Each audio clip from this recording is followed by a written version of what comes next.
Bismillahirrahmanirrahim. Assalamualaikum warahmatullahi wabarakatuh. Sahabat Dzakirah Muslim, pernahkah kita merenungi salah satu mukjizat terbesar dalam sejarah Islam? Sebuah perjalanan malam penuh keajaiban yang tidak hanya menguatkan keimanan, tetapi juga membawa pesan agung langsung dari Allah Subhanahu wa Ta'ala untuk umat manusia. Hari ini kita akan mengupas kisah yang luar biasa, perjalanan mulia Nabi Muhammad SAW dalam peristiwa Isra Mi'raj. Sebuah perjalanan dari Masjidil Haram ke Masjidil Aqsa dilanjutkan menuju Sidratul Muntaha, tempat tertinggi yang bahkan malaikat pun tak dapat mencapainya. Kisah ini tidak hanya akan menggetarkan hati, tetapi juga mengingatkan kita akan kebesaran Allah. Mari kita bersama-sama menyelami kisah penuh hikmah ini, agar iman kita semakin kuat dan cinta kepada Nabi Muhammad SAW semakin mendalam. Dikisahkan, pada saat Rasulullah memeluk Islam, tidak semua keluarga Nabi mau memeluk Islam. Di antaranya, yaitu Abu Al-As, menantunya, suami Zainab, yang tetap bersikeras memegang ajaran nenek moyangnya. Begitu pula Hubairah, suami Ummu Hani, sepupu Rasulullah ini juga tidak tersentuh oleh cahaya Islam. Padahal dalam keluarga itu kini telah berdiri beberapa orang muslim sepeninggal Abu Thalib. Seperti keislaman Ali maupun Ja'far pada akhirnya diikuti Ummu Hani, saudara perempuan mereka berdua. Begitu pula Fatimah, janda Abu Thalib, ibu dari ketiga orang tadi juga telah menyatakan keimanannya. Kendati Abu Al-As maupun Hubairah saat itu belum tersentuh ajaran tauhid yang dibawa baginda Nabi, tetapi mereka tidak pernah bersikap tak wajar terhadap beliau. Bahkan mereka tetap menyambut baik tatkala Rasulullah mengunjungi rumah mereka, termasuk kunjungan malam Senin tanggal 27 Rajab yang menandakan tahun 12 kenabian. Petang itu, baginda Nabi mengunjungi keluarga Ummu Hani dan beliau sempat istirahat di sana. Namun, ketika malam mulai menjelang, Nabi Muhammad SAW pamit untuk kembali ke rumah. Sepulang dari rumah putri Abu Thalib itu, terlebih dahulu beliau pergi ke Masjidil Haram untuk berdoa di sisi Ka'bah seperti yang biasa dilakukannya. Ketika berada di tempat paling dihormati oleh seluruh orang di seluruh jazirah itu, rasa ngantuk beliau tak tertahankan. Dan tak lama kemudian Nabi pun tertidur di Hijr Ismail. Rasulullah bersabda, "Ketika aku sedang tidur di Hijr, kenang beliau. Jibril datang dan mengusikku dengan kakinya. Aku pun segera duduk, akan tetapi setelah kulihat tidak ada apa-apa, maka aku pun kembali berbaring. Kemudian Jibril kembali mendatangiku untuk kedua kalinya. Ketiga kalinya dia pegang lenganku dan aku pun diangkatnya. Jibril memapahku menuju pintu masjid dan di luar terlibat seekor binatang putih seperti peranakan antara kuda dan keledai dengan dua sayap di antara kedua kakinya. Dengan sekali kepakan, hewan itu mampu melesat sejauh mata memandang. Hewan tersebut dijuluki dengan nama Buraq." Demikian, Rasulullah menceritakan pertemuannya dengan malaikat Jibril di hari Senin 27 Rajab. Tanpa beliau duga, ternyata beberapa malaikat juga telah menunggu di luar masjid, termasuk Mikail. Beliau kemudian dibawa ke suatu tempat dan dibedah dadanya persis seperti yang dialaminya di kampung Bani Sa'ad. Hanya saja, dalam proses pembedahan kali ini, Jibril menyematkan cahaya-cahaya kebijakan, pengetahuan, dan menancapkan lebih dalam arti sebuah keimanan.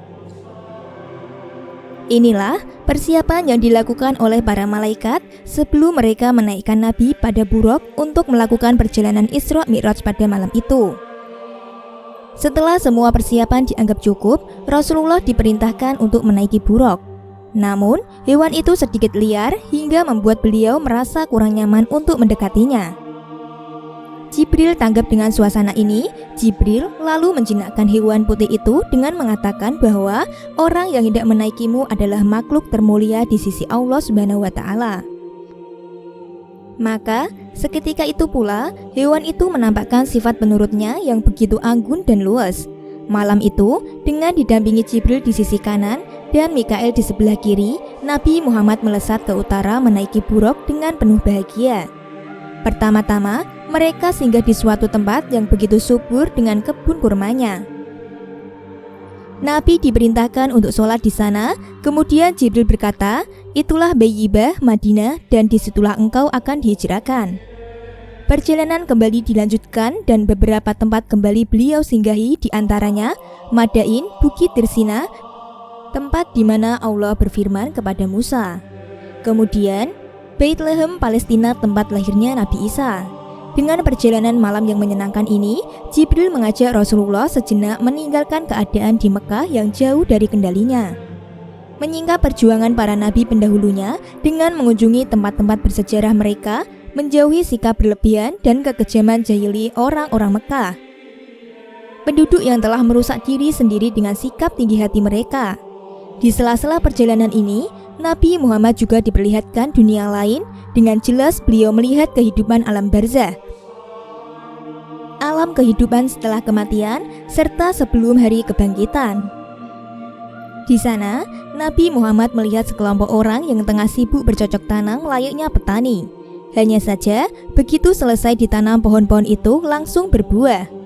Kemudian, Malaikat Jibril menjelaskan bahwa inilah sekelompok orang yang di dunia gigih memperjuangkan Islam dengan sepenuh jiwa raga mereka hingga titik darah penghabisan. Ketika perjalanan kembali dilanjutkan, Rasulullah mencium semerbak aroma wangi. Akhirnya, beliau ketahui bahwa itulah aroma wangi keluarga kecil Siti Masyitoh, pembantu keluarga Fir'aun yang tengah memegang keimanannya.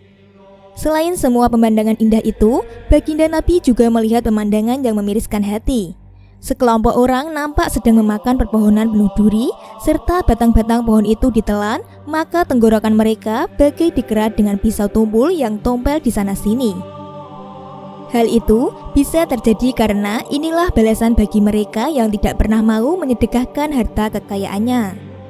Kekayaan yang mereka punyai hanya menjadi sarana kesewenang-wenangan tanpa mau memberikan perhatian kepada orang-orang yang membutuhkan. Dan masih banyak lagi pemandangan memilukan yang beliau saksikan selama dalam perjalanan ini. Beberapa peristiwa menarik lain yang beliau alami adalah tatkala dua orang memanggilnya, satu di sebelah kanan dan yang lainnya di sebelah kiri.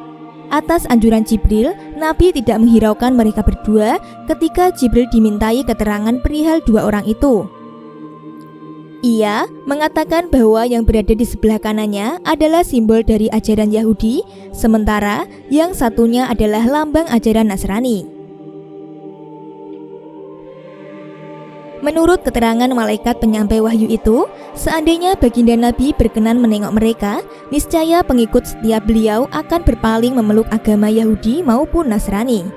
Kalau hal ini terjadi, tentunya apa yang telah beliau perjuangkan selama ini akan berakhir naif. Misi yang diembannya sebagai Nabi terakhir penyempurna agama-agama terdahulu akan gagal di tengah jalan. Namun, berkat bimbingan Allah melalui Jibril malaikatnya, semua itu dapat dihindari. Dimanapun baginda Nabi berada, sepertinya cobaan senantiasa menyertai beliau. Saat itu, meskipun pengawalan ketat telah dilakukan oleh Jibril maupun Mikail, akan tetapi semua itu tidak menciutkan nyali iblis untuk mencelakai Nabi.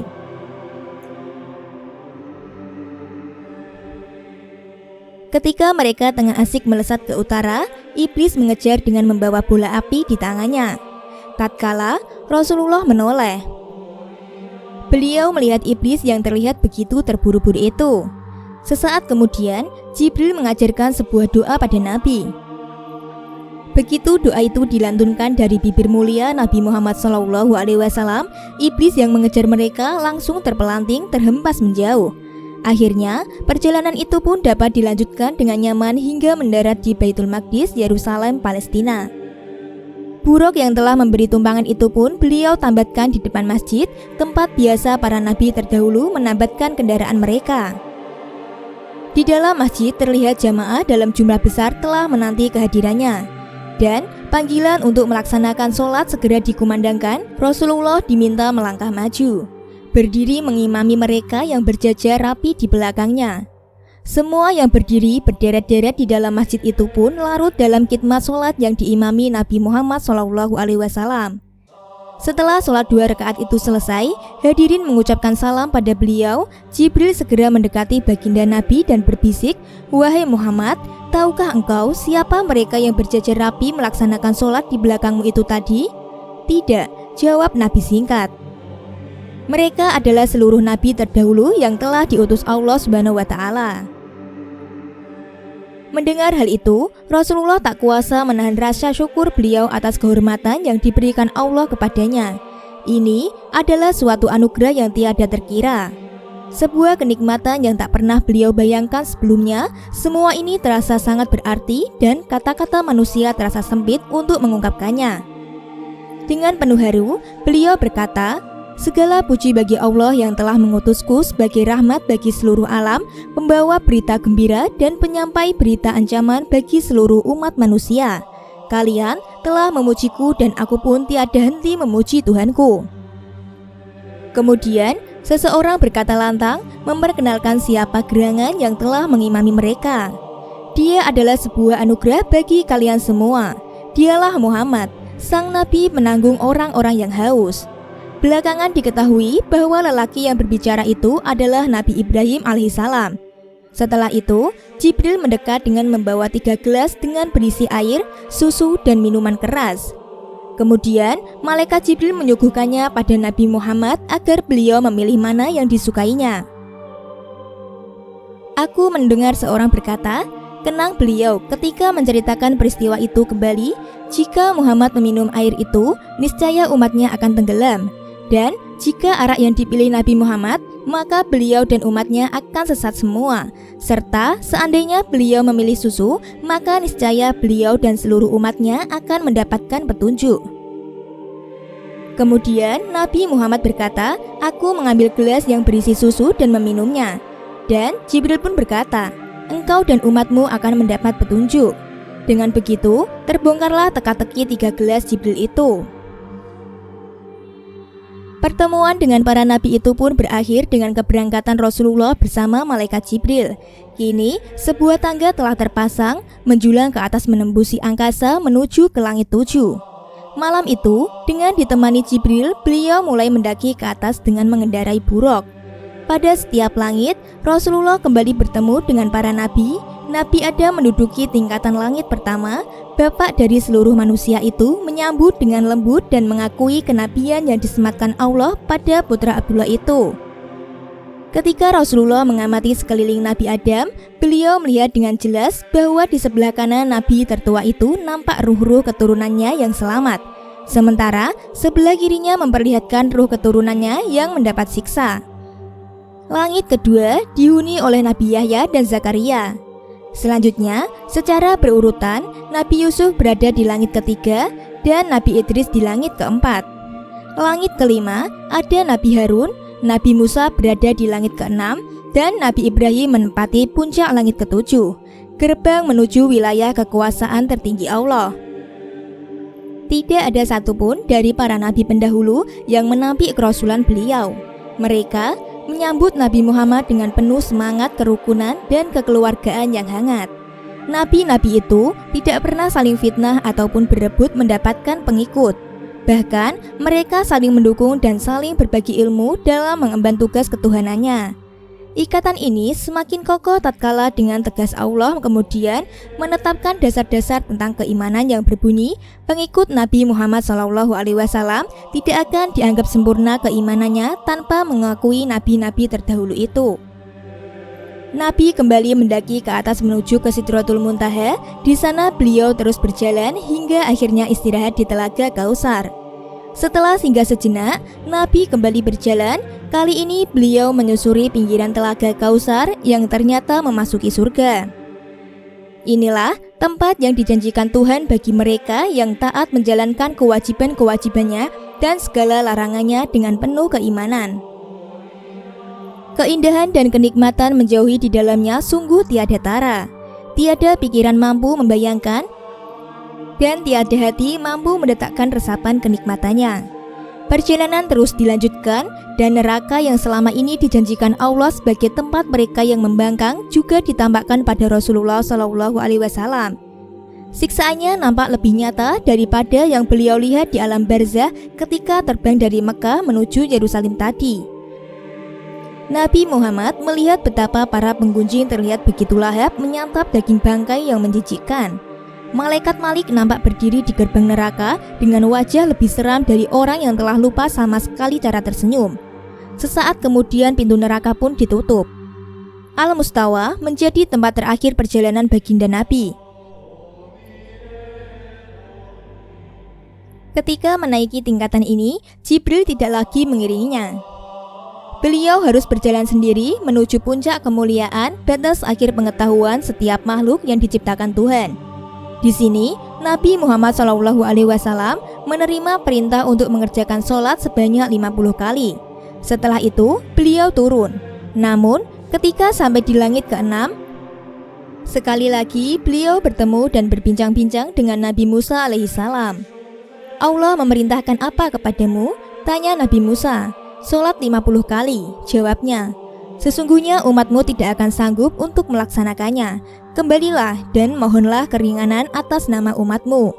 Nabi Musa memberi saran. Mendengar hal itu, Nabi menoleh ke arah Jibril meminta pertimbangannya. Itu benar, dan jika engkau menghendaki, maka lakukanlah, jawab Jibril. Maka Rasulullah melakukan saran itu dan kembali menghadap Tuhan untuk memohon keringanan. Begitulah, demi memikirkan umatnya, beliau berulang kali naik turun memohonkan keringanan atas saran dari Nabi Musa, hingga akhirnya Allah hanya memerintahkan agar sholat dikerjakan 5 kali dalam sehari semalam. Ketika Nabi Musa menganjurkan agar beliau kembali lagi, maka Nabi Muhammad pun menjawab, "Aku sudah malu pada Tuhanku. Aku bisa menerima dan rela dengan kewajiban ini." Sesaat kemudian terdengar suara, entah dari mana asalnya. Kewajiban telah aku tetapkan dan aku pun telah memberikan keringanan bagi hamba-hambaku. Sebelum fajar muncul, mereka telah kembali ke Yerusalem. Selanjutnya, dengan menaiki buruk, Nabi meluncur ke Mekah melewati karavan menuju ke selatan. Beliau kembali ke rumah Ummu Hani dan menceritakan perjalanan itu padanya. Dengan keimanan yang dimilikinya, Ummu Hani dapat memahami cerita di luar batas kemampuan akal manusia yang sangat terbatas ini. Dia menerima sepenuhnya apa yang disampaikan Nabi dengan tanpa tanya. Namun, ketika Rasulullah mengutarakan maksudnya bahwa hal itu juga akan beliau utarakan pada seluruh penduduk Mekah, maka Ummu Hani pun cemas. Pagi itu, Abu Jahal menyapa Nabi yang sedang duduk di masjid. Ketika diberitahu tentang perjalanan malam itu, ia pun terbelalak penuh keheranan. Akan tetapi, ia tidak segera menampik cerita tersebut karena khawatir baginda Nabi tidak mau menceritakan lagi pada penduduk Mekah. Bukankah ini adalah kesempatan baik untuk menekan Rasulullah? Dengan menyimpan senyum sinis kemenangan, Abu Jahal memanggil penghuni tanah suci itu atas izin Nabi. Abu Jahal tahu, bahkan semua orang tahu bahwa untuk melakukan perjalanan sampai ke Yerusalem setidaknya membutuhkan sebulan untuk berangkat dan sebulan untuk kembali. Tak ayal ketika baginda Nabi mengaku bahwa perjalanan panjang itu hanya beliau tempuh dalam waktu kurang dari semalam. Maka siulan dan cacian segera terlontar dari mulut mereka. Orang-orang yang selama ini memusuhi beliau merasa mendapat angin karena kini mereka memiliki alasan tak terbantahkan untuk menghina sang Nabi. Beberapa orang pergi menemui Abu Bakar untuk memberitahunya bahwa sahabatnya baru saja memberikan pernyataan konyol. Mendengar hal itu, Abu Bakar meminta mereka untuk menceritakan gerangan apa yang telah dilontarkan baginda Nabi. Dengan rinci, orang-orang itu menirukan semua yang telah dituturkan oleh cucu Abdul Muthalib itu. Setelah Abu Bakar yakin bahwa semua pernyataan tersebut yang mengucapkan adalah Rasulullah, maka dengan tegas dia mengatakan bahwa dirinya tak pernah meragukan sedikit pun peristiwa itu. Bahkan, seandainya Nabi menceritakan sesuatu yang lebih aneh sekalipun, maka Abu Bakar tak akan pernah meragukannya. Abu Bakar kemudian menuju ke masjid. Di sana ia mendapati Nabi Muhammad tengah berdiri dan dikerumuni orang-orang Quraisy. Dengan penuh keyakinan, mertua Rasulullah itu memohon agar beliau berkenan menceritakannya sekali lagi untuknya. Tatkala Nabi memulai ceritanya, ia mendengarkannya dengan seksama dan tak ada satu bagian dari cerita tersebut yang tak dibenarkannya. Karena itulah, kemudian Abu Bakar diberi gelar kehormatan As-Siddiq, yang berarti orang yang sangat benar atau orang yang sangat meyakini kebenaran. Cerita tentang perjalanan malam ini memang menjadi sebuah dilema tersendiri bagi pengikut baginda Nabi. Bagi yang keimanannya telah mengakar, maka hal itu kian menambahkan keyakinan mereka akan kemuliaan Rasulullah di hadapan Allah Subhanahu wa Ta'ala. Di sisi lain, mereka yang imannya masih setengah-setengah, maka cerita ini menjadi alasan untuk menjauhi Nabi dan murtad dari petunjuknya. Meskipun demikian, orang-orang yang meragukan putra Aminah ini kembali berpikir ulang karena ketika mereka meminta bukti, maka bukti itu pun disuguhkan oleh Rasulullah dengan begitu rapi. Salah satu dari mereka yang pernah berkunjung ke Baitul Maqdis meminta agar Nabi menggambarkan tempat tersebut. Betapa terkejutnya hati mereka, ternyata beliau mampu menceritakan secara detail tiap sudut, ruang, dan setiap jengkal dari bangunan suci itu. Bahkan, beliau memberi mereka lebih dari itu. Dengan begitu yakin, beliau berani menceritakan secara rinci karavan dagang yang baru kembali dari Syria. Berapa jumlah mereka, unta-unta yang dibawa, dan kapan mereka akan tiba di Mekah, semua itu terbukti kebenarannya. Dan mereka pun mulai mempertanyakan keraguan hatinya masing-masing. Perjalanan malam dari Mekah ke Yerusalem ini merupakan episode baru dalam perjuangan dakwah baginda Nabi. Kini, beliau telah diajak Tuhan menembus batas ruang dan waktu. Islam tidak melulu mengandalkan kecerdasan dan kelihayan otak manusia, namun dengan perjalanan malam telah menegaskan sesuatu yang lebih inti dari sekedar pengetahuan, yaitu keimanan. Perjalanan malam ini tidak memerlukan pembenaran otak manusia yang terlalu kerdil untuk memahami kuasanya. Sejak malam itu, pengikut Muhammad telah dididik bahwa tidak semua yang diajarkan Tuhan melalui nabinya akan dapat ditangkap oleh kemampuan otak mereka. Jika mereka ingin memahaminya, justru harus menanggalkan terlebih dahulu pemberhalaan terhadap akal manusianya dan mengenakan sabuk keimanan. Inilah Isra Mi'raj yang fenomenal itu. Peristiwa ini begitu agung, bahkan karena keagungannya, semua itu direkam oleh Allah dalam kitab sucinya. Maha suci Allah yang telah memperjalankan hambanya pada suatu malam dari Masjidil Haram ke Masjidil Aqsa yang telah kami berkahi sekelilingnya agar kami perlibatkan kepadanya sebagian dari tanda-tanda kebesaran kami. Sesungguhnya Dia adalah Maha mendengar lagi Maha mengetahui. Quran Surah Al-Isra ayat 1. Wallahu a'lam.